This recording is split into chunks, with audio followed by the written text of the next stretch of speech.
ஓம் சாய்ராம்.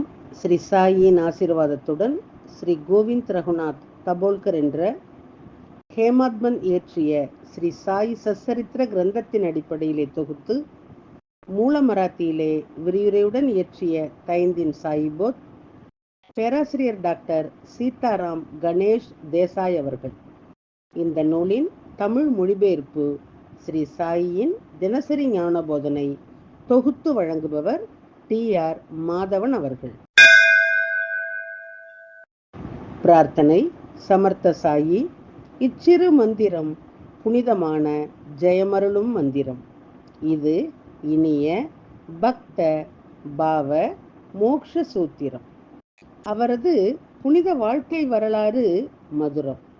சாய்நாதர் கடவுள் பக்தியுள்ளவர், தர்மத்தை பின்பற்றும் பிரபஞ்ச பாலகர்.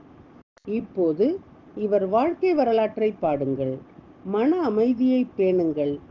ஈஸ்வர் அல்லாஹ் ஒருவரே கூறுவார், கடவுளில் வேறுபாடு இல்லை என்பார். சாய்ராம் உங்கள் அன்பான சொற்கள், பக்தியும் மரியாதையும் அருளும் வார்த்தைகள்.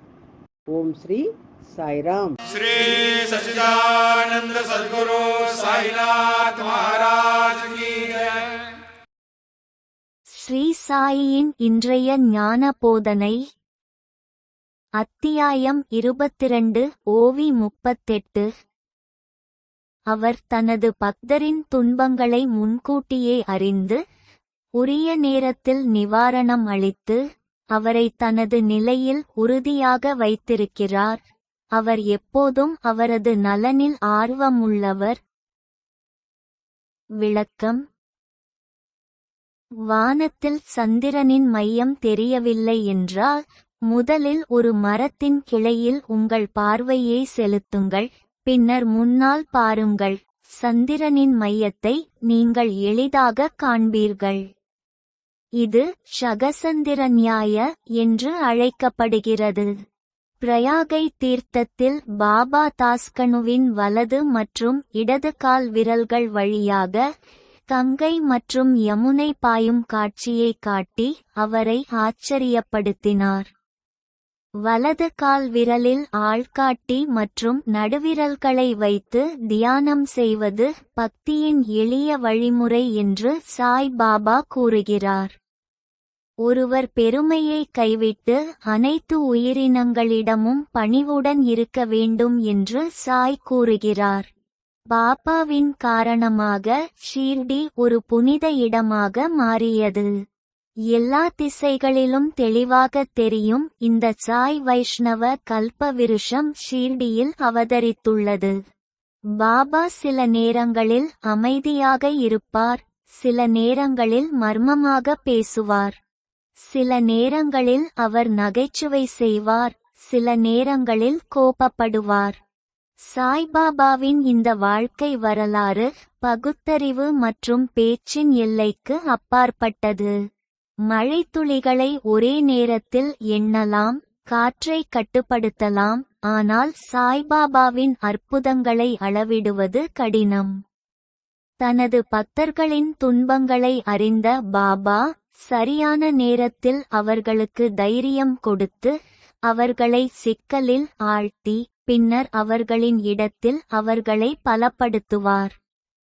அவர்களின் நலனுக்காக அவர் எப்போதும் பாடுபட தயாராக இருந்தார்.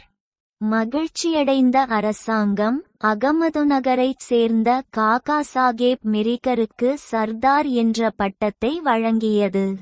அவரது மகன் கோபர்காவின் மாம்லதார் சிட்லிக்கு அவர் சென்றபோது சாய்பாபாவை பார்க்க ஷீர்டிக்கு வந்தார்.